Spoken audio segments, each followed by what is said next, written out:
Hello student, आज हम इस वीडियो में आपको केल्विन चक्र के बारे में बताएंगे। देखिए, जो केल्विन चक्र होता है इसका कई नाम 3-4 नेम हैं। देखिए, एक होता पीसीआर साइकिल, मतलब photosynthetic carbon reduction cycle. C3 cycle भी कहते हैं, इसलिए क्योंकि इसमें जो फर्स्ट स्टेबल प्रोडक्ट बनता है वो 3 कार्बन कंपाउंड होता है जिसका नाम है 3PGA, 3 फास्फोग्लिसरिक एसिड, है ना। इसके बाद इसे केल्विन चक्र कहते हैं। केल्विन चक्र इसलिए कहते हैं क्योंकि इसका जो डिस्कवरी जिन्होंने किया था वो जो वैज्ञानिक थे मेल्विन केल्विन थे, इसलिए उनके नाम पर इसका केल्विन चक्र नाम पड़ा। इसे डार्क रिएक्शन भी कहते हैं।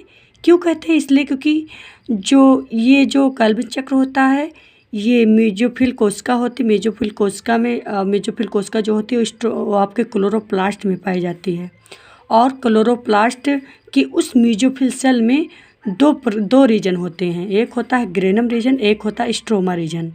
तो देखिए, जो स्ट्रोमा रीजन होता है, ग्रेनम रीजन में आपके लाइट रिएक्शन चलता है जिसे फोटोफास्फोराइलेशन कहते थे। फोटोफास्फोराइलेशन साइक्लिक और नॉन साइक्लिक फोटोफास्फोराइलेशन चलता था। क्यों चलता था? उसमें एटीपी और एनएडीपीएच के निर्माण के लिए चलता था। जब एटीपी और एनएडीपीएच के निर्माण के लिए उस लाइट रिएक्शन में साइक्लिक फोटो और नॉन साइक्लिक फोटोफास्फोराइलेशन चल रहा था, इसलिए कि जब एटीपी और एनएडीपीएच बनेगा तो हम उसे स्ट्रोमा रीजन में भेज देंगे और उस स्ट्रोमा रीजन में जाएगा और फिर केल्विन चक्र के दौरान उसका यूज होगा, है ना।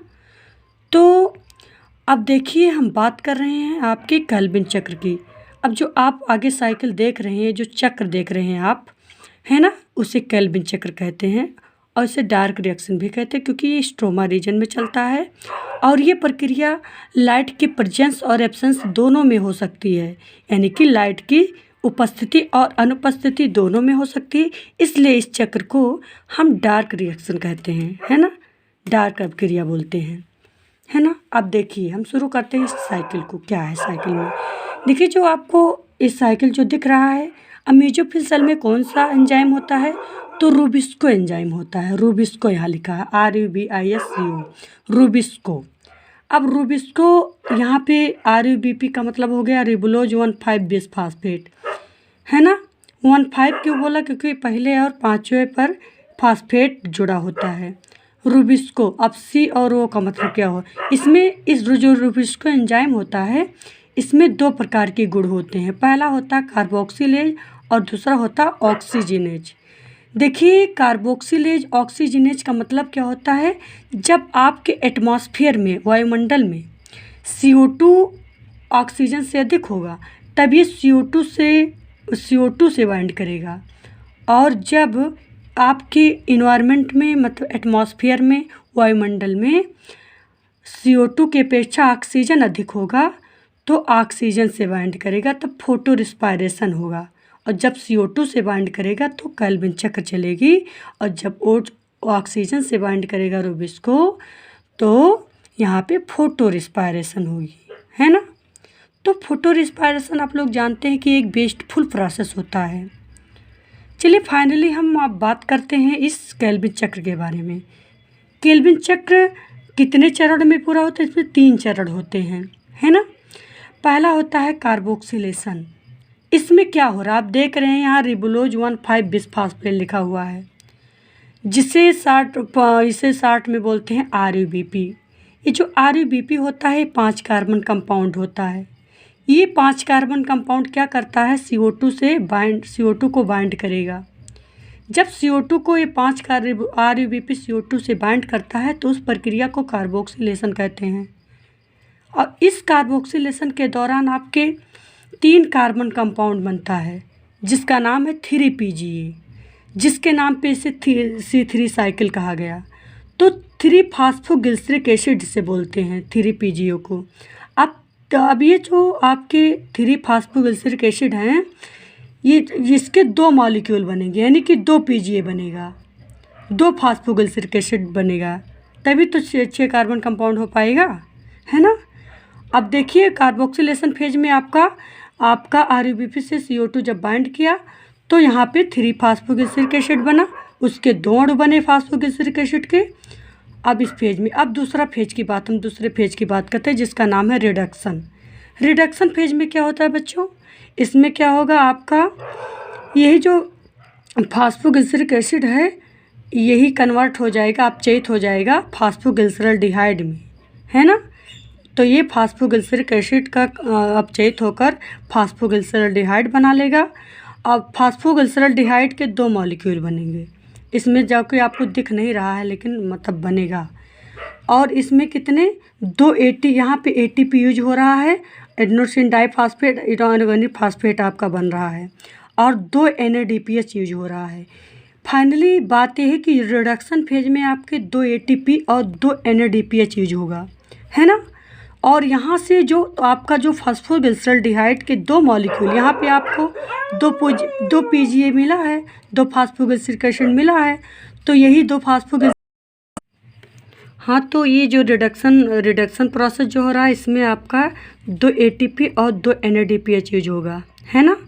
इसके बाद फिर यहाँ पे जो आपका 2 फास्फोग्लिसरिक एसिड के 2 मॉलिक्यूल बने थे, तो यही अपचयित होगा तो फास्फोग्लिसरॉल्डिहाइड बना लेंगे। वही फास्फोग्लिसरॉल्डिहाइड ट्राइओस शुगर का निर्माण करेंगे, है ना। देखिए यहाँ पे ट्राइओस शुगर का 2 मॉलिक्यूल है। ट्राइओस शुगर क्यों बोला, क्योंकि 3 कार्बन कंपाउंड है, 3 कार्बन के 2 मॉलिक्यूल, ट्राइओस शुगर के 2 मॉलिक्यूल मान लीजिए यहाँ है ना। तो यहाँ पे जब 3 कार्बन के 2 मॉलिक्यूल हैं तो क्या होगा, यहाँ से जो एक ट्राइओस शुगर है ये अपना 1 कार्बन रिलीज कर देगा। यहाँ क्यों रिलीज करेगा, यहाँ पे शुगर वो बनाने के लिए, कार्बोहाइड्रेट बनाने के लिए रिलीज कर देगा, है ना। रिलीज किया। अब यहाँ पे 2 कार्बन कंपाउंड बचा और यहाँ पे 3 कार्बन कंपाउंड बचा। 3 और 2 दोनों मिल 3 और 2 कितना हो गया, 5 कार्बन कंपाउंड हो गया। तो 5 कार्बन कंपाउंड बचा। अब ये हो जाएगा रीजनरेशन, इसका हो जाएगा।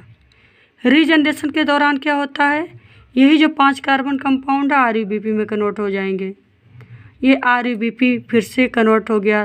तो जब इसका रीजनरेशन हुआ तो रीजनरेशन फेज में क्या हुआ, यहाँ पे 1 ATP यूज हुआ है ना।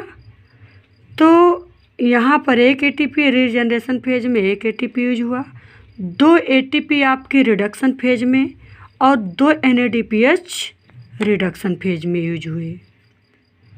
तो बच्चों ये बताए, अब देखिए एक बार ये साइकिल जब चली तो 1 कार्बन फिक्स हुआ, यहाँ पे 1 कार्बन डाइऑक्साइड रिलीज हुआ।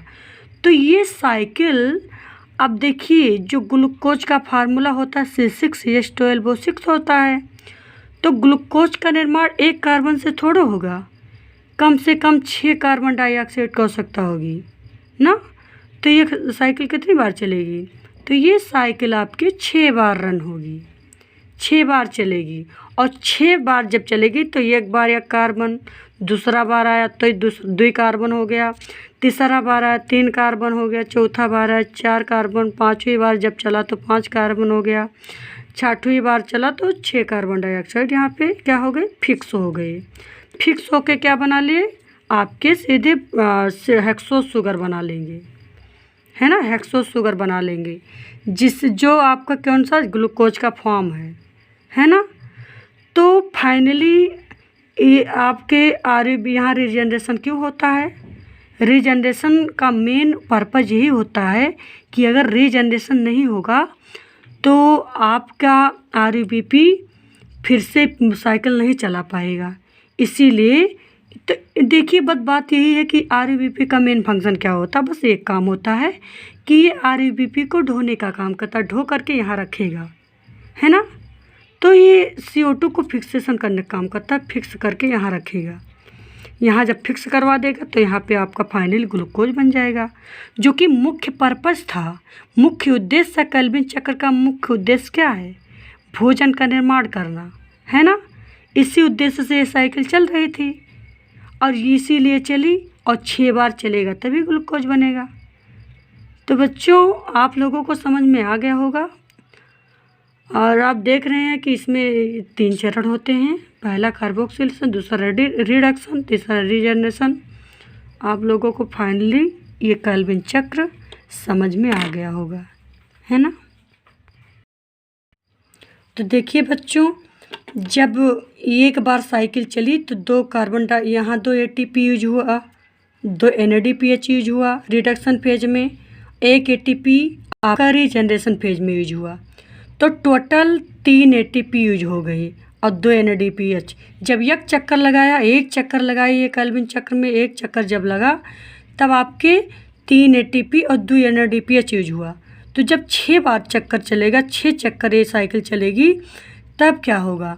तब 3 छक 18 यानी कि 3 छक 18 ATP यूज होगा और 2 छक 12 NADPH यूज होगा। यानी कि फाइनली ये है कि एक ग्लूकोज, एक हेक्सोज शुगर के निर्माण में, यानी कि एक ग्लूकोज मॉलिक्यूल, एक ग्लूकोज अणु के निर्माण के लिए जब 6 बार साइकिल चलती है तो इसमें 18 ATP और 12 NADPH का प्रयोग होता है, यूज होता है, तभी ये चक्र चलती है। क्योंकि बिना भोजन के कोई कार्य नहीं होता है। किसी भी कार्य करने के, कोई भी कार्य है उसको ऊर्जा की आवश्यकता होगी तभी काम हो पाएगा, है ना। तो इसीलिए जब ये चक्र चलता है तो इसमें भी 6 बार चलेगा तो आपके 18 ATP और 12 NADPH यूज होगा। अभी इसमें पूछो कि कहाँ पे होगा, कहाँ कैसे हो रहा, तो आप बताए रिडक्शन फेज में 2 ATP पहले बार में, और फिर रिजनरेशन में 1 ATP, 3 ATP हो गया, 2 NADPH आपके रिडक्शन फेज में हो गया। तो आप लोग 6 बार में आप काउंट कर सकते हो, जोड़ सकते हैं उसको कि कैसे हुआ, है ना। तो इसमें जो है कोई डाउट की कोई वो नहीं है, आप लोग समझ सकते हैं कि 18 ATP और 12 NADPH यूज होगा फाइनली एक ग्लूकोज के निर्माण में।